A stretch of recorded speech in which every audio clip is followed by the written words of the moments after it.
Assalamualaikum dear teachers and dear students. अॼु असांजो standard number 3 खे अॼु पाण डिस्कस कंदासीं।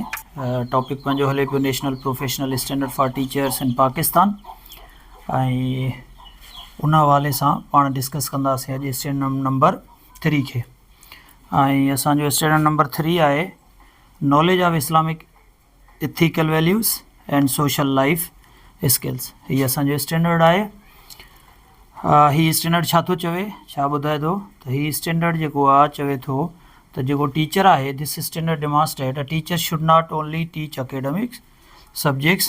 हिकु टीचर आहे जेकॾहिं को सब्जेक्ट पढ़ाए थो, कोई बि सब्जेक्ट पढ़ाए थो त उहो सिर्फ़ु पंहिंजे सब्जेक्ट ते महदूद न हुजे, सिर्फ़ु अकेडमिक उनखे न अचे, but also develop student moral character. पर जेके शागिर्द आहिनि उन्हनि जो जेको मोरल कैरेक्टर आहे, किरदार साज़ी आहे, उहा किरदार साज़ी करे ऐं उन टीचर जे अंदरि पहिरियां त पंहिंजे पाण जी किरदार साज़ी करे टीचर। जॾहिं पाण किरदार साज़ी टीचर बहितर कंदो त अल्टीमेटली उनजो जेको इफेक्ट आहे उहो ॿारनि ते पवंदो।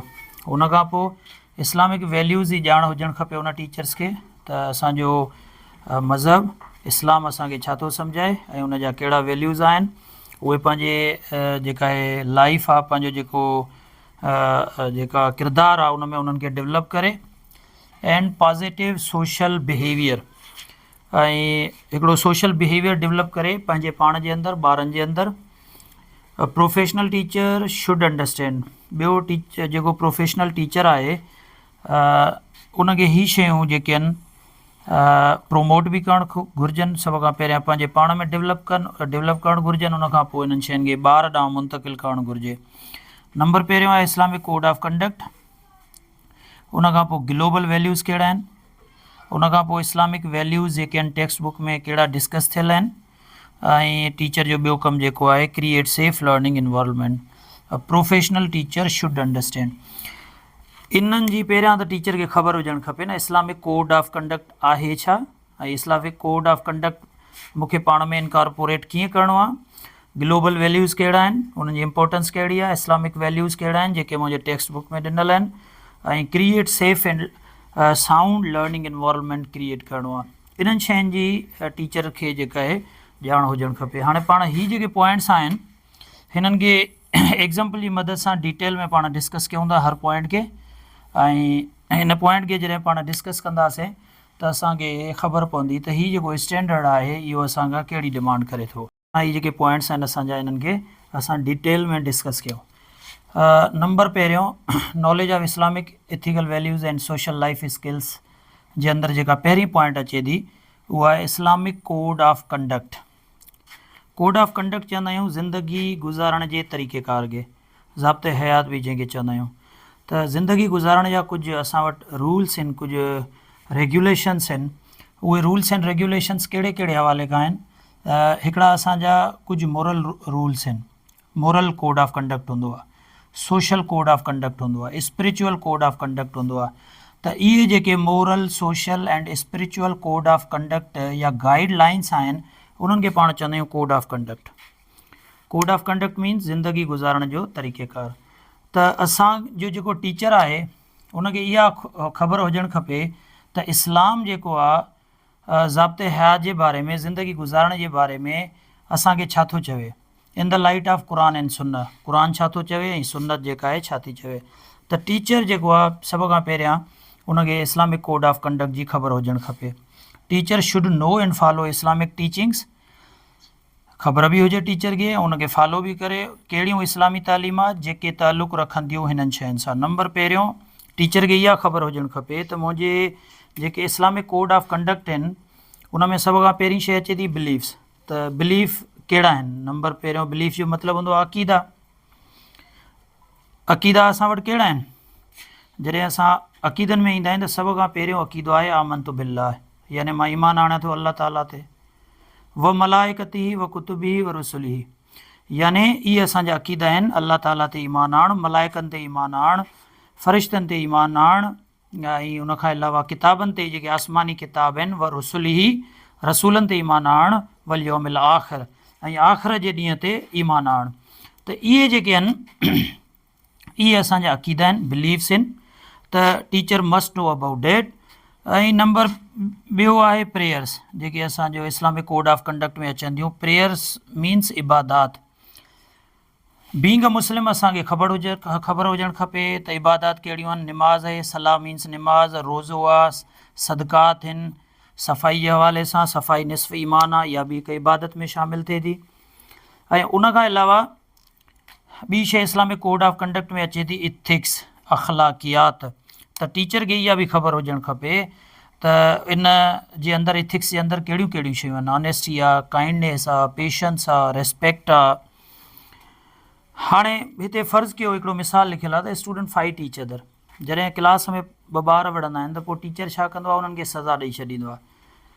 दड़का ॾिनासीं, सज़ा ॾिनीसीं, हल्की फुल्की पनिश करे टीचर जान छॾाईंदो आहे। पर जेकॾहिं असां ओवरऑल होलिस्टिक डेवलपमेंट ॿार जी चाहियूं था त उन सज़ा सां गॾोगॾु असांखे ॿार खे जेके असांजा इस्लामी अक़दार आहिनि, इस्लामिक वैल्यूज़ आहिनि, इस्लामिक कोड ऑफ कंडक्ट्स आहिनि, ॿारनि खे उहे सम्झाइणा पवंदा। जॾहिं टीचर पहिरियां इन्हनि खे पंहिंजे ज़िंदगी में सांढींदो, आणींदो, उनखां बाद में ॿार उनखे नक़ल कंदो। छो त जहिड़ा हिकिड़ी रिसर्च आहे उन में इहो ॾिठो वियो आहे त जंहिं टीचर जा राइटिंग भली हूंदी आहे, जंहिं टीचर जी राइटिंग भली हूंदी आहे, उन सॼे क्लास जी जेके ॿार हूंदा आहिनि उन्हनि जी राइटिंग भली हूंदी आहे। छाजे करे त ॿारु जेको आहे टीचर खे कॉपी कंदो आहे। त जेकॾहिं इहे शयूं असांजे ज़िंदगी में being a teacher, being a Muslim, मूं वटि इहे इक़दार आहिनि, मूं वटि ऑनेस्टी बि आहे, काइंडनेस बि आहे, पेशंस बि आहे, रेस्पेक्ट बि आहे, मां इबादात बि कयां थो, मां ईमान बि आणियां थो, वरी उहे शयूं ॿारनि में ट्रांसफ़र कयूं था।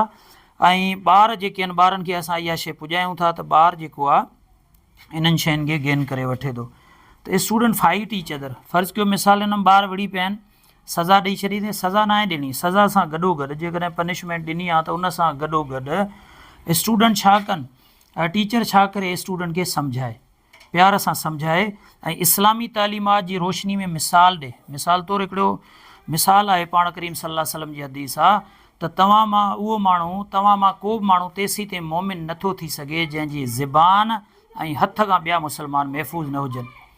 अहिड़ी तरह खोड़ ॿियूं हदीसूं आहिनि, अहिड़ी तरह क़ुरानी आयात आहिनि। त हिकु टीचर जो कमु आहे उहे क़ुरानी आयात ॿारनि खे ॿुधाए, उन्हनि जी रोशनी में उन्हनि ते रोशनी विझी करे ॿारनि खे सम्झाए त इहा शइ इस्लाम में, असांजे मज़हब में मना थियल आहे, इन करे इहा शइ ॿारु न करे। ऐं नंबर जेको ॿियो आहे, ॿी पॉइंट आहे असांजी, जेको असांजे स्टैंडर्ड नंबर 3 में थी अचे, उहे थी अचनि values which are globally accepted and promoted. Teacher पंहिंजे अंदरि ऐं पंहिंजे ॿारनि जे अंदरि अहिड़ा वैल्यूज़ जेके आहिनि प्रोमोट करे, जेके ग्लोबली ॼाता वञनि था, जिते ॿारु जॾहिं ॿी दुनिया में वेंदो, फॉरेन वेंदो, पंहिंजे माशरे खां निकिरंदो, थोरो जीअं जीअं वॾो थींदो, अञा हुनजो माहौल जेको आहे एक्सपांड थींदो, त इन्हनि शयुनि जी ॿार खे ज़रूरत पवंदी। उहे कहिड़ियूं शयूं आहिनि? ऑनेस्टी हिकिड़ो ग्लोबली एक्सेप्टेड वैल्यू आहे, रेस्पेक्ट आहे, इक्वलिटी आहे। ॿारनि खे ऑनेस्टी बि माण्हू सेखारे, इस्लाम में हुनजी अहमियत कहिड़ी आहे उहा बि उन्हनि खे ॿुधाए, रेस्पेक्ट कीअं करणी आहे, इक्वलिटी कीअं आणणी आहे, जस्टिस छा आहे, बर्दाश्त, टॉलरेंस आहे, पीस आहे, अमुन आहे, इहे शयूं, इहे इस्लामिक वैल्यूज़ जी जेका आहे इहा ॿारनि खे उस्ताद ॿुधाए, उस्ताद जो कमु आहे। त हीउ जेको असांजो स्टैंडर्ड आहे, इहो घुर ई थो करे त टीचर खे बि इथिकल वैल्यूज़ अचनि ऐं उहे ॿारनि ताईं ट्रांसफ़र करे। ऐं उन खां अलावा सोशल लाइफ स्किल्स, इहे ई सोशल लाइफ स्किल्स आहिनि, ॿार खे माशरे में कीअं ज़िंदा रहणो आहे। ॿारु ऑनेस्ट बि हुजे, रेस्पेक्टफुल हुजे, इक्वलिटी ते बिलीव करे, जस्टिस ते बिलीव करे, टॉलरेंस ते बिलीव करे। जॾहिं इहे शयूं असां ॿारनि खे कोर्स सां गॾोगॾु, नॉलेज मैटर सां गॾोगॾु इहे शयूं बि सेखारींदासीं, तॾहिं थींदी ॿार जी होलिस्टिक डेवलपमेंट। त हाणे थर्ड वन जेको असांजो सब पॉइंट आहे knowledge of Islamic ethical values and social life skill जी, उहा आहे essential principles of Islamic values and text book. जेको टीचर आहे उनखे इन शइ जी बि ॼाण हुजणु खपे त जेके असांजो टेक्स्ट बुक आहे, करिकुलम आहे, उनजे अंदरि कहिड़ा कहिड़ा इस्लामिक वैल्यूज़ जेके आहिनि ज़ेरे बहस आहिनि, डिस्कस थियल आहिनि, ॾिनल आहिनि। पोइ टीचर छा करे, उन्हनि इस्लामिक वैल्यूज़ खे कनेक्ट करे क्लासरूम टीचिंग सां।